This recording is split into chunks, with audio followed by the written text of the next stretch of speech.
El PIB per cápita de Mississippi superó al del Reino Unido. Los habitantes de Ontario son ahora más pobres per cápita que los de Mississippi.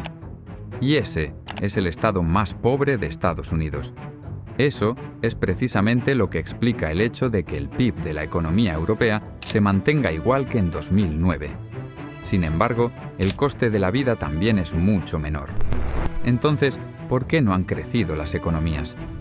Sobre el papel todo cuadra, pero ¿de verdad estamos sugiriendo que países como España, Italia, Francia, lugares con plazas, mármol esculpido, transporte público de alta tecnología y excelentes centros de educación e investigación sean más pobres que Mississippi? Sin ánimo de ofender a Mississippi, pero vamos, medir el Producto Interior Bruto per cápita de un país y compararlo con el de Estados Unidos ha generado titulares bastante impactantes a lo largo de los años.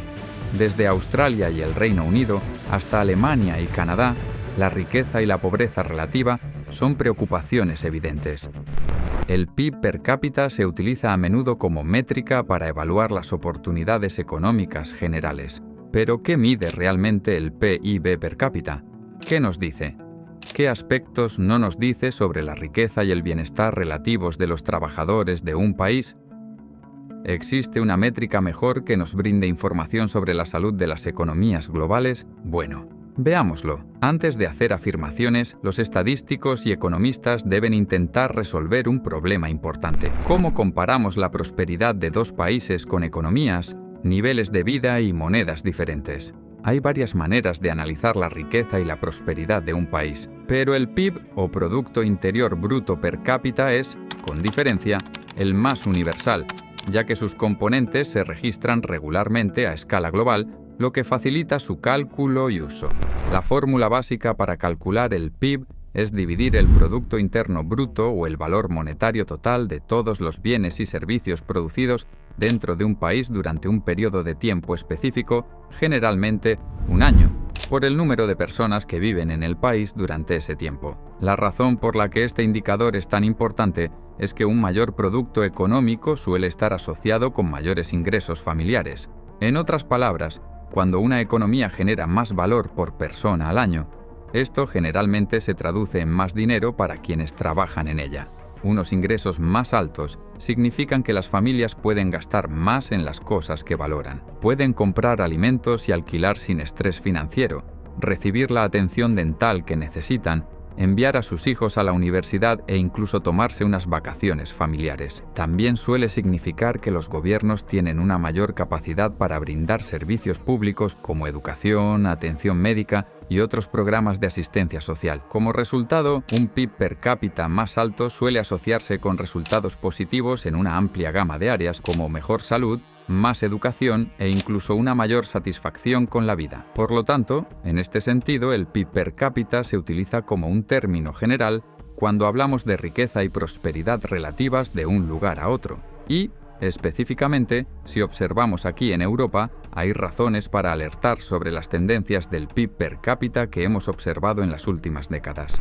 Desde 2008, el PIB nominal de EEUU ha superado al de la Unión Europea, hasta el punto de que la UE representa ahora solo 2/3 de la economía estadounidense. Pero estas no son razones para el triunfalismo estadounidense, y mucho menos para afirmar que Estados Unidos es, de alguna manera, inconmensurablemente más rico que otras naciones europeas. Aunque resulta tentador utilizar el PIB per cápita como una medida global de prosperidad, no nos revela la realidad completa. Por ejemplo, aunque el PIB per cápita es una medida indirecta de la renta media, no significa necesariamente que la persona típica de esa economía gane esa cantidad. En estados de EEUU, como Mississippi, el PIB per cápita tiende a ser mucho mayor que la renta media debido al enorme valor generado por sus industrias manufactureras, financieras, de seguros e inmobiliarias, que requieren un uso intensivo de capital. El PIB per cápita aquí es de $53.872, pero la renta per cápita es de tan solo $30.529. Para mantener la continuidad de nuestro análisis comparativo, no observamos la misma discrepancia en Alemania, donde el PIB per cápita es de $54.343 y el ingreso promedio per cápita se ajusta a $54.718. El otro gran problema del PIB per cápita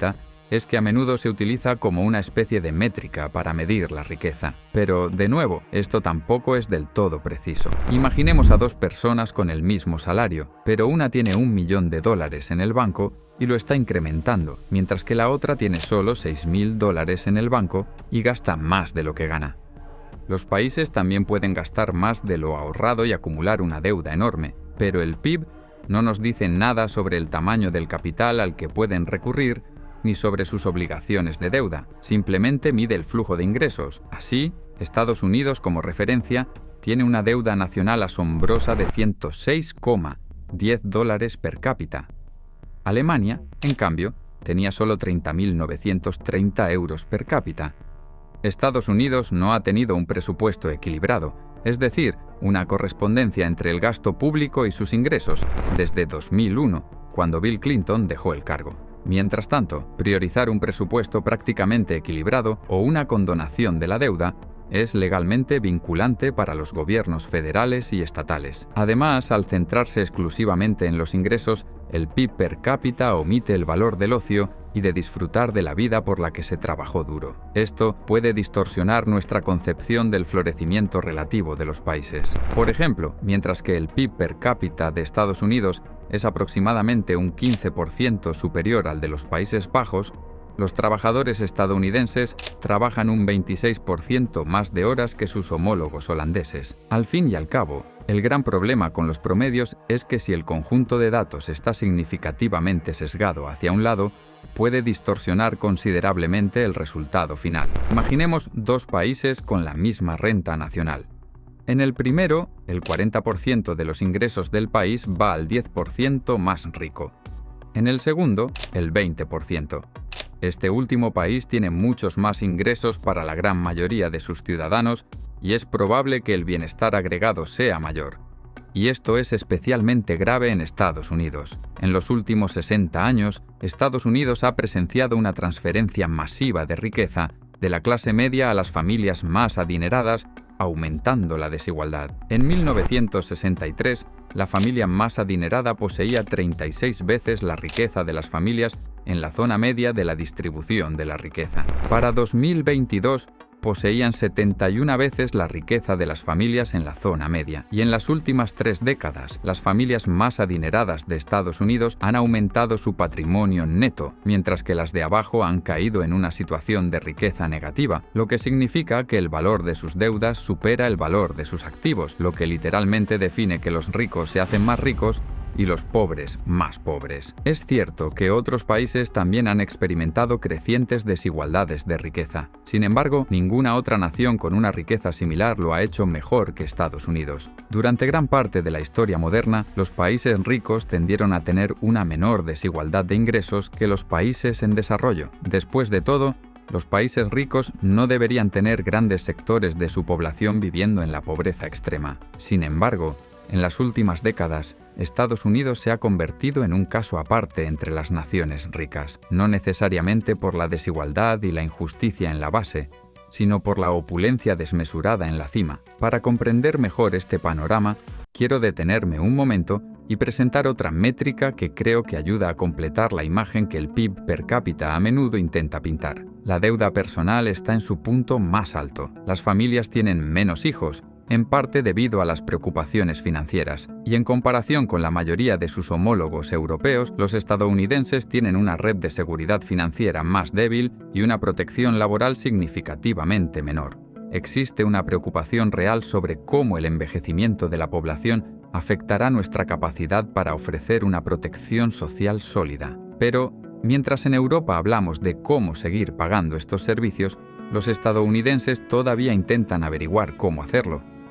Y la cuestión es que, al fin y al cabo, las comunidades fuertes no se construyen quitando barreras.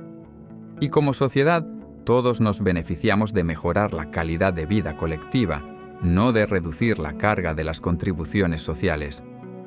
Y lo que cálculos como el PIB per cápita y el coeficiente de Gini juntos ilustran es que la acumulación de riqueza entre el 1% más rico no equivale a una mejor calidad de vida para la persona promedio.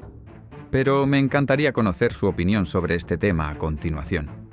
Obviamente, Las discusiones sobre el PIB per cápita y la calidad de vida realmente emocionan a algunas personas, y comparar dónde se tienen las mejores oportunidades es una conversación seria que muchos tenemos. Lo que también emociona a la gente son los eventos económicos recientes, ya que, al final, nos ayudan a entender cómo funciona nuestra economía hoy en día. Si después de aprender por qué el PIB per cápita no es una medida perfecta, ¿quieres saber cuáles han sido los 25 sucesos económicos más importantes de los primeros 25 años de siglo? Mírate este vídeo.